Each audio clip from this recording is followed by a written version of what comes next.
Assalamu alaikum, welcome back. It is exactly 11 after 8 o'clock. This is News and Views right here on Salam Media.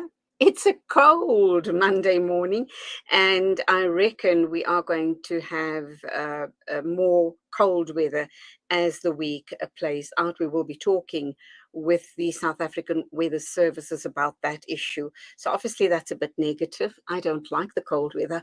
I don't think you do either.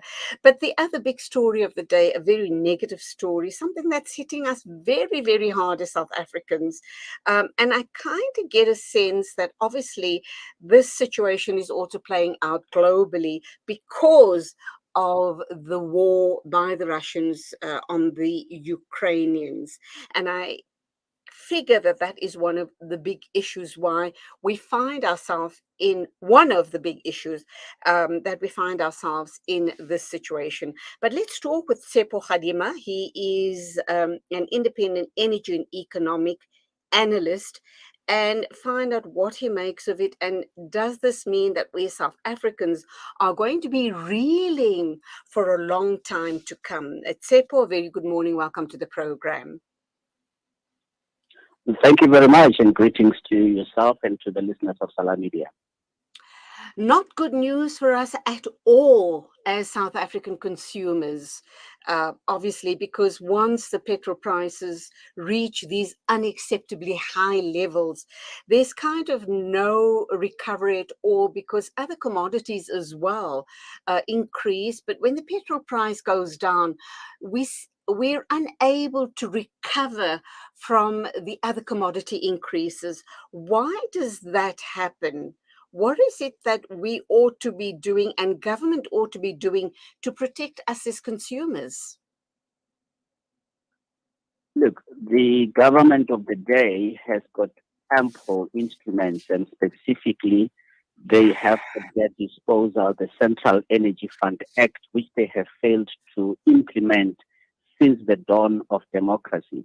And that is really unforgivable, because had they implemented the Central Energy Fund Act and also ensured that it is updated, we should not have been sitting in this very perilous situation economically, whereby the increasing and very volatile global markets in terms of oil prices and the increasing fuel prices of the refined products have had a negative impact on the economy, when in fact the Central Energy Fund Act was designed to mitigate any of these risks that have come about. So if anything, we are suffering as a direct result of the dysfunctionality within the Central Energy Fund group, as well as within the Department of Energy.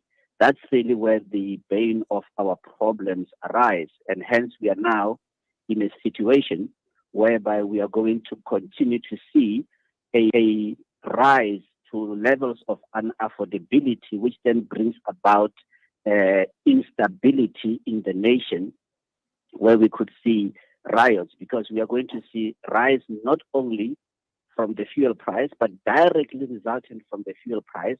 We are going to see rises in the cost of food, in the cost of transport, and the cost of food, remember, is going to be directly resultant from the cost in agricultural produce, because all the farmers use an industrial fuel, diesel, to be able to farm.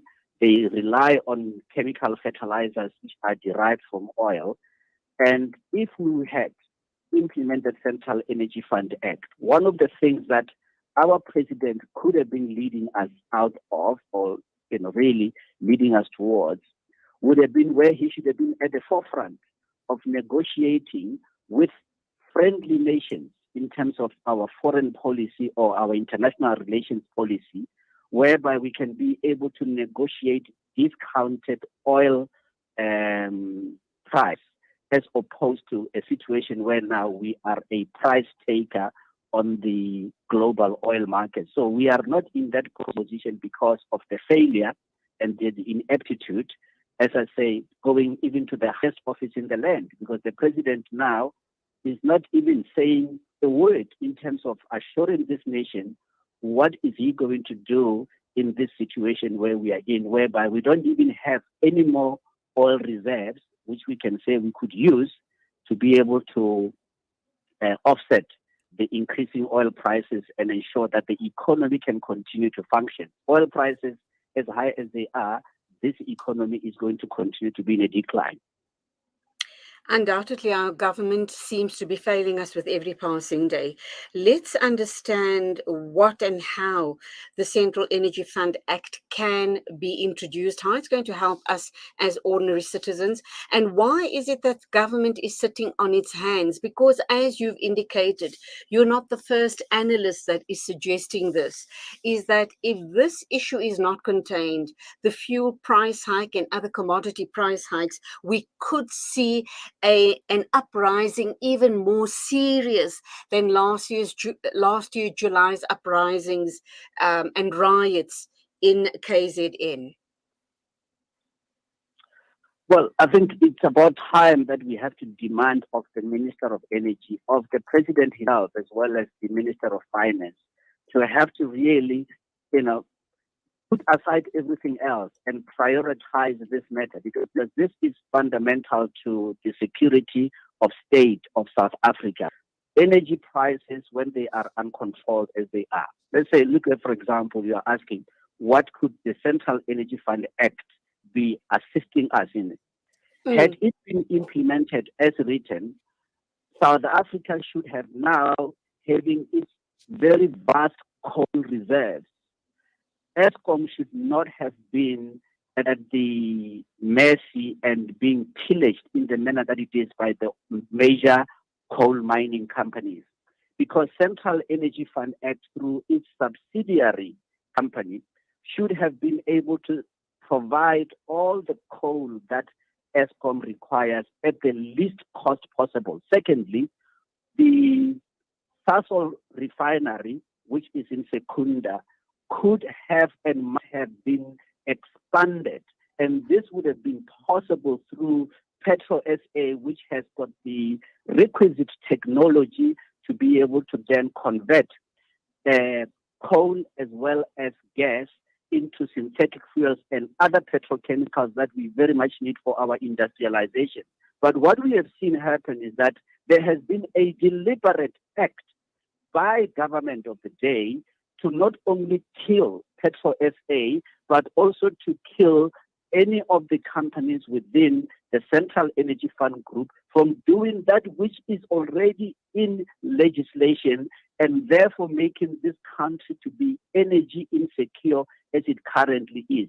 So we should not have been in the position where we are in. And right now, there does not appear to be any appetite whatsoever from the government of the day to do that which already is in legislation. So we actually have a government that is not only inept, is showing ineptitude, and the indolence, but at the same time, they are actually actively in dereliction of their constitutionally mandated duty. That is of ensuring that this country should be secure, and energy is one of those fundamental human rights, because it gives rise to the ability for the economy to function in the manner that it is. So if anything, we pray and hope that through interactions and talks such as this, we can have the government that is held to account.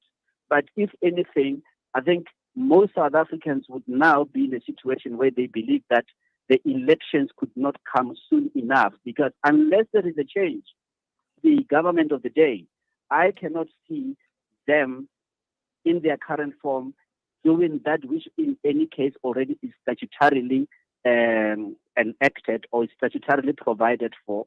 And really our country is in a very perilous situation. We're going to see the price rise in food, the price rise in transportation, the unemployment at unprecedented levels, the social grants of 350 rand or whatever social grants that is being paid will not even be able to buy 50% of what people were buying 2 months ago because of this oil price. This is a very serious, it's a serious threat to the security of state. and of this nation. So, Tshepo, I'm wondering, a couple of thoughts racing through my mind right now as you've unpacked that. Why is the government not being proactive on this matter, as you have clearly outlined, via the Central Energy Fund Act? How does it serve them or not serve them by not instituting this act? I'm wondering, does that mean more money going into corrupt officials' pockets? Is that the issue? Why are they holding South African citizens in this very perilous situation that we're in? And last but not least, it is surely other political parties and analysts like yourself should band together with civil society and take government to court, because this is so serious. This is such a serious matter, as you've indicated, and as I am seeing the signs already, is that there's going to be such a huge uprising. The country is going to come to an absolute standstill. So before we get to that point, why is it that we're not, banding together and take them to court to institute the Central Energy Fund Act? And also, where and how does the Road Accident Fund play a role here? Surely the RAF, there are enough funds, hopefully. A couple of years, I think a year or two ago, we heard rumors that it was bankrupt, but hopefully there should be enough funds in the RAF to be able to get us out of this mess. Well, in the first instance, if anything, the question is that the road accident fund levy that is on every liter of liquid fuel that is passed, is it really still needed? Is it not a little bit too much? My assertion is that it is too much. There's a lot of mismanagement, and I dare say that that is fueled by corruption itself in terms of the administration of the road accident levy. On the other hand, we also find that the National Treasury has found fuel to be the easiest pickings in terms of taxation, to be able to collect taxation. And again, there, we are not finding that there is efficient management of that tax that is collected from every liter of fuel.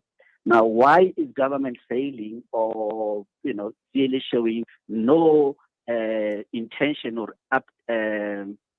appetite whatsoever to do anything about this crisis that is facing this nation? Again, it's an issue of corruption. Let's not forget that not long ago, we found that instead of the government ensuring that we can use our strategic oil reserves and increase our strategic oil reserves for times such as these, actually they sold off that oil.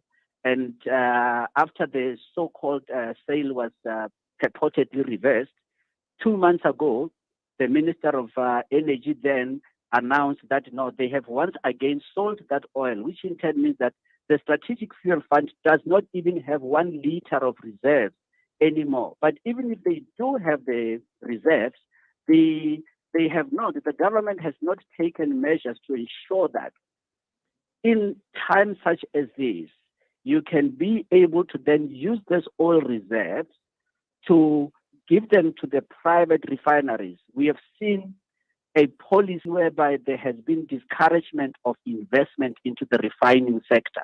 So we are now a net importer of refined fuels. And that is the bane of our problems, because now we no longer even have sufficient petrochemicals, which include fertilizer. We now have to import everything else. And in that space, where now you are importing everything else, including your liquid fuels, you become even more vulnerable, because you no longer even have a statutory instrument that you can use to be able to get the fuel prices at a lower quartile. So it's a twofold. First and foremost, we must go back to what the Central Energy Fund Act has to do, and that the government has to do, but it will not be the ANC government. I think it will have to be another government. But also on that, I'm not so sure, because we have 400 people in parliament. All of the 400 people, not even a single soul has been able to bring about a private member's bill to be able to address this issue. So it tells you that, if anything, as a country, if we ever wondered what the word doomed means, this we must understand. Based on the ineptitude, the indolence of the 400 members of parliament all across the political spectrum, who all of them have failed. Not one, a single one of them has come to the fore to say, these are the proposed solutions and mechanisms to this crisis that we have, which we dare say that is going to bring about. It's the seed of an uprising which we can least afford. Absolutely. So obviously, it also indicates a lost opportunity as far as other political parties is concerned, because if they had uh, introduced, or if they had uh, uh, tabled the issue around the Central Energy Fund Act um, being passed, that would have truly held them uh, in a position of power, and come the next elections, I should imagine that would almost secure their position as far as the polls and the numbers of the polls are concerned. So opportunity lost as far as other political parties are concerned. It seems like they've all been dragging their heels on this matter. One of the previous questions I put to you earlier on was, what are the chances of civil society taking the government to court on this issue and force them to introduce the Central Energy Fund Act to save the country from further doom and gloom? Is that a possibility? That is certainly a possibility, but whether the courts and the judiciary will have the requisite knowledge and will be alert to the constitutional imperative of such an action, I think is another issue, and I'm very doubtful on that. But yes, correctly, the most effective legal remedy that must be applied would be that the action of mandamus, so that we can have a government that does that which is already in law to ensure that the security of the nation, or energy security, is achieved, because that is very important. But yes, the question is that, well, which civil society organization is going to rise up? If anything, I do not believe that it should be a civil society organization. It should actually be organized business, because if at any point in time organized business was supposed to rise up, this is the time that they should rise up. The problem that organized business has is this, that they already have within their membership organizations or companies, members that benefit from this crisis, that benefit from this Okay. functionality. So if you talk any one of them, they actually have made it their primary mission to ensure that ESCOM is dysfunctional, to ensure that Central Energy Fund is dysfunctional, because they benefit handsomely, and they have made sure, I dare say, corruption is at the root of all of this, bribery and corruption, because it is impossible that all 400 members of parliament, unless their political parties are funded to the hilt by private interests who benefit from this dysfunctionality, from this crisis, that hence they are completely constrained from doing anything that can ensure that the people of this nation at least can have a chance to be able to have dignity by being able to afford the very basic food. We will not be able to afford the basic food with the energy prices, the trajectory that we are seeing on energy. And as I say, had it not been for really bribery and corruption, we should not have been in this situation. And I dare say that it goes to Parliament. And I challenge any political party or any member of Parliament to protest what I'm saying, because they will not be able to hold court protesting in the have failed the people of this nation. But maybe civil society that is not funded by the private interest should be able to bring such a course of action before our courts, the course of action of mandamus, and therefore so that the people of this nation can indeed see whether or not we have a judiciary that applies the law as written, or we have a judiciary that is itself captured. Because if we have a judiciary that can apply the law as written, therefore that course of action of mandamus will be granted, and then we can have a government that is indeed held accountable, except that it will not be held accountable by parliament, but it will be held accountable by civil society, which is in itself an antithesis to our constitutional scheme and order. I just seem to be getting more and more depressed as we're talking this morning.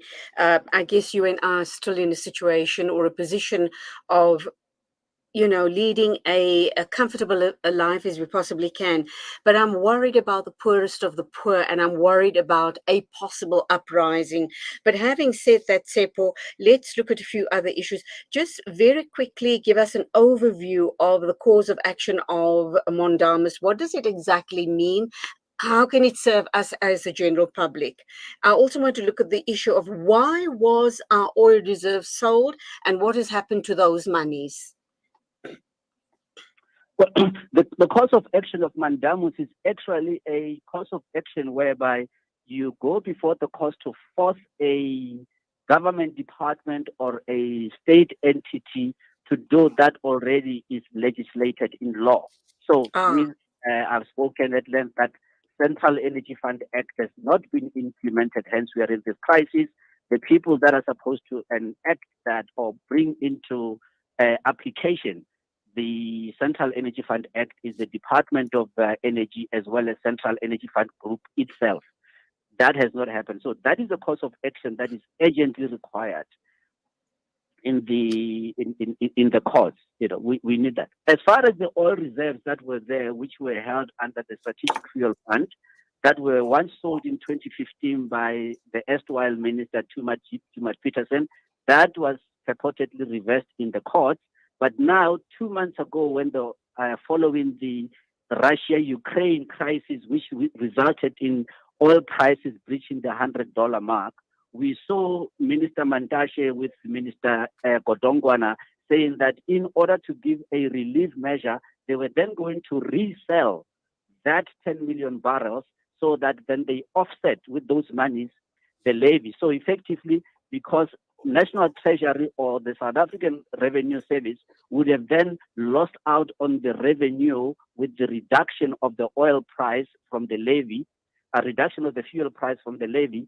They then sought to say, well, for the 2 months. But the question is this: was that an appropriate? Was that a well thought out solution? The answer is that no. It was foolhardy of these two ministers to believe that by reselling those 10 million barrels of oil, making us energy insecure, to try and resolve a temporary solution only for 2 months, where now we just delayed the pain, the agony, the economic agony that is now resultant with the oil price that is coming. It should never have been done. If anything, Minister Gwede Mantashe, together with Minister Godongwana, should have done two things. Should have first and foremost realized that we can no longer rely on fuel levies to be able to contribute to the coffers of the state from a taxation point of view.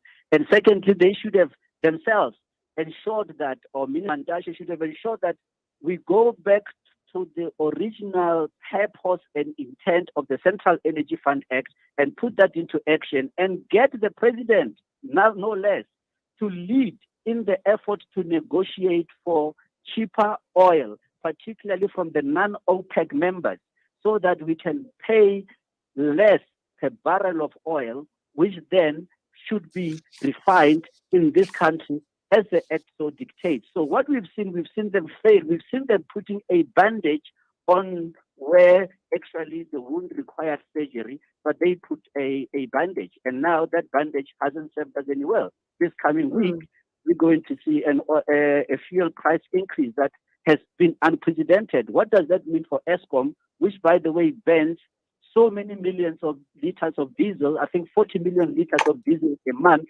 that they are burning to try and keep the lights on?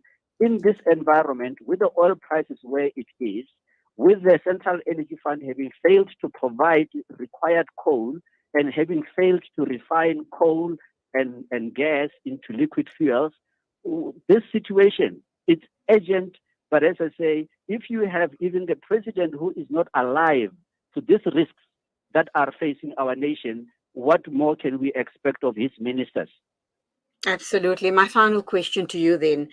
Do you believe that deregulation of the oil prices could possibly be one of our saving graces? Not at all.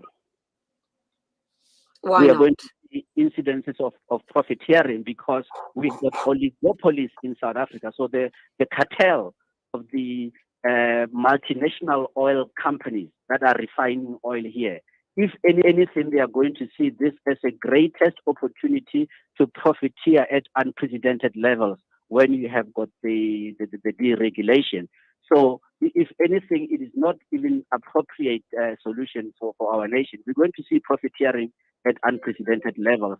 And therefore, the state will no longer even have the capacity to intervene when it is so required, and therefore will only speed up. Deregulation will only speed up the growing of the seeds of uprising, which we so much fear and must avert at all costs. So it is not an appropriate solution because the Competition Commission, for example, has been, this is one of the travesties in this country, that this very government allows the oil companies, the refiners, to be exempted from the Competition Commission. So the oil companies in this country, the private oil companies, can collude legally, and the Competition Commission has no jurisdiction whatsoever over them. And this is the Department of Trade and Industry, which, for reasons inexplicable and have never told this nation as to why they found that so necessary, to actually allow the oil companies to collude. And they can collude. So therefore, when you say I am deregulating, you are going to allow them to collude to increase prices at levels that we have never thought possible, therefore to profiteer at all costs, a cost that this nation cannot afford at all. And if that's one of the things that must be remedied immediately, to bring the oil refining companies and the oil marketing companies, all of them that are operating in this country, to bring them back into the fold of within the jurisdiction of the Competition Commission, so that they are under the Competition Act.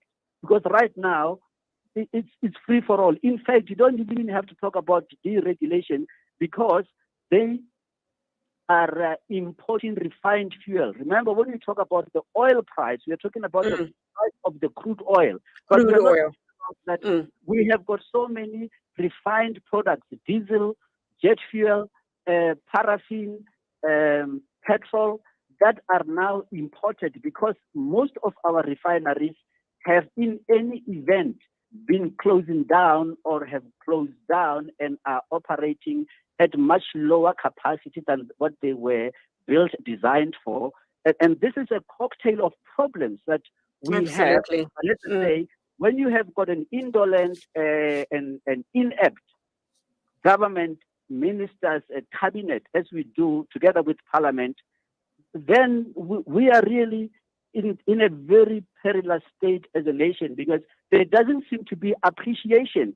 It is not evident that within cabinet, when they are discussing whatever is in their cabinet meetings, that in fact they seem to be having a grasp of all of these issues when they are all sitting there together, and that the Minister of Trade and Industry can sit there and conveniently forget that he has issued an edict whereby he has allowed the oil companies to not be subject to the Competition Act, when the Minister of Energy, on the other hand, will be just sitting about talking about, well, we're going to have to increase the oil price because Saudi told us that the oil price is so much, therefore we're going to increase the price by this or that factor. The Minister of Finance, on the other hand, is saying, well, how much more taxes can I collect from fuel? Because I no longer have the means of collecting taxes from other areas, including particularly in terms of corporate income tax. Yep, that's where we have to leave it, on that note of doom and gloom. We certainly seem to be headed for serious problems here in South Africa unless common sense prevails. And those ministers, including Cyril Ramaphosa, get off their hands and start seeing the situation for what it is. I think where South Africans are in serious trouble. Thank you indeed, Tshepo Kgadima, independent energy and economic analyst, talking to us about the impending fuel price and the impending possible uprisings here in South Africa. 8:42 a.m. This is News and Views with me, Julie Ali, on Salam Media.